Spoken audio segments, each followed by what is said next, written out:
Using the smart cruise control system inside of the Kia K4 is a very straightforward process. It's just done using the buttons along the left-hand side of the steering wheel. So you can toggle the system on by pushing this button here, and it's going to set it at your current speed with a minimum speed. So it's 30 kilometers an hour at a minimum. From there, you can increase or decrease 1 kilometer or 1 mile per hour by pushing up and down. If you push and hold up, it's going to increase you 10 kilometers an hour or 5 miles per hour at a time. Push and hold down, it'll do the opposite.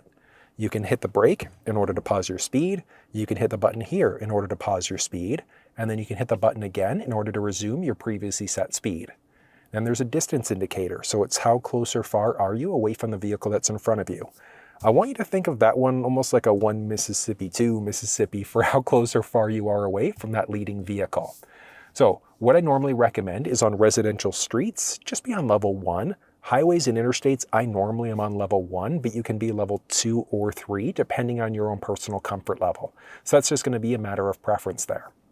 There's also this one, which is a lane keeping system. When you've got that system enabled, inside of the cluster screen, you'll also be able to see that pop up.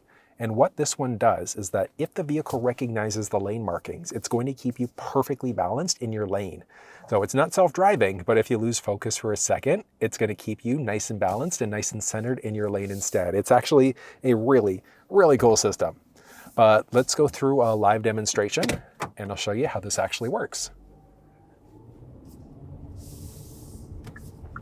Another thing to point out here is that it's strictly going to be the smart or adaptive cruise control system. So the K4, and actually no Kia vehicle, has the option for both traditional cruise and the adaptive cruise. But I'm a bigger fan of the smart cruise control anyways, because if the vehicle in front of you slows down, yours is automatically going to brake. And you can override it at any point in time as well, just by hitting the accelerator pedal or the brake.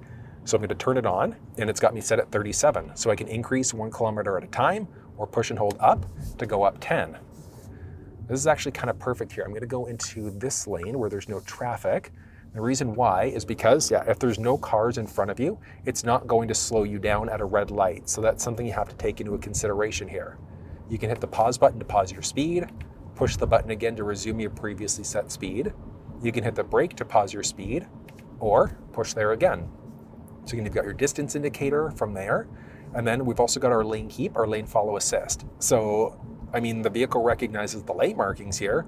So in theory, you can keep your hands off the steering wheel. I normally recommend keep them on there. It's more or less just like an occasional safety feature, just in case, but it's pretty cool at the same time that it's available. And then as we come up, you can see here, there's a car in front of me slowing down, and it's controlling my speed. So it's bringing me down to a complete stop here. There is some stop and go capability here. So after a few seconds, you are going to have to push up. Yeah, there we go. So either hit the accelerator pedal or push up in order to resume your previously set speed. Otherwise, it's just not going to get you moving. So that's one thing to take into account here. After about 3 seconds, you will get that message where you then have to push up in order to resume your previously set speed. So if we just hang out here for a second, watch this. Leading vehicles driving away. And you could hit the accelerator if it's not speeding up fast enough for you. And then you can adjust out your distance from there. Keep that system on. Honestly, I recommend keeping that lane centering system on, and all of these systems really, but it comes down to a matter of preference, what you do versus don't enjoy using inside of your ride. But it's a lot of information, but that's how you use the smart cruise or the adaptive cruise control system inside of the Kia K4.